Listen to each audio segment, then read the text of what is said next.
Bonjour à tous et bienvenue dans Cyber News, votre journal d'information hebdomadaire sur la sécurité en ligne et la fraude. Les fraudeurs essaient de nous proposer des cartes de fidélité de magasins.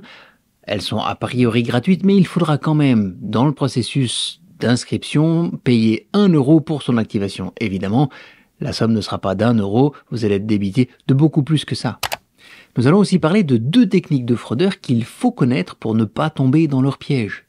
La première, c'est l'installation d'un programme d'accès à distance comme TeamViewer ou AnyDesk, il y en a d'autres, pour accéder à votre ordinateur. Alors ces programmes sont tout à fait légitimes.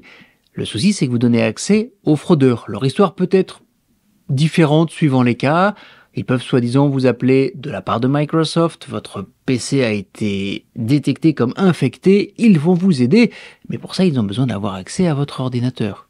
Ça peut aussi être le service anti-fraude de votre banque qui vous appelle parce que, il y a eu des malversations sur votre compte, mais ils vont vous aider à régler ça. Pour ça, ils ont bien besoin d'avoir accès à votre ordinateur. Évidemment, si vous leur donnez accès à votre PC, ils ont accès à tout, comme vous, vos données, vos photos, mais aussi, ils peuvent vous faire accéder, sans que vous vous en rendiez compte, à votre compte bancaire et surtout, faire des virements que vous ne verrez pas.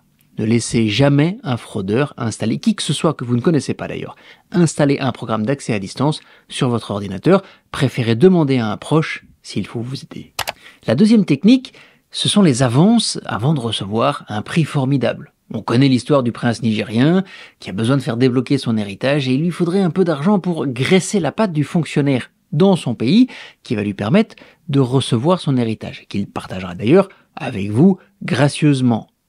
On le voit aussi dans d'autres types de fraudes, par exemple les fraudes à l'amour, où la personne sympathise avec vous via une application de rencontre, quelle qu'elle soit d'ailleurs, et puis à un moment vous explique qu'en fait, elle a un problème. Par exemple, son papa est décédé dans un pays où le gouvernement n'est pas toujours où la légalité n'est pas toujours très suivie, et elle a besoin d'aide pour faire débloquer les sommes qui vont permettre de récupérer son héritage, qui est très important, et qu'elle aussi va partager avec vous. Il y a d'autres types de fraudes sur ce qu'on appelle les avances. Il ne faut jamais avancer à qui que ce soit, surtout des gens que vous ne connaissez pas, de l'argent sous prétexte qu'ils vont partager avec vous les revenus ultérieurs. Vous ne savez pas qui ils sont, et en plus, même si c'était vrai, pourquoi est-ce qu'ils vous aideraient? Ils vous ont bien eu. Voilà, c'est tout pour cette semaine. Prenez soin de vous, et on se retrouve la semaine prochaine dans un prochain Cyber News.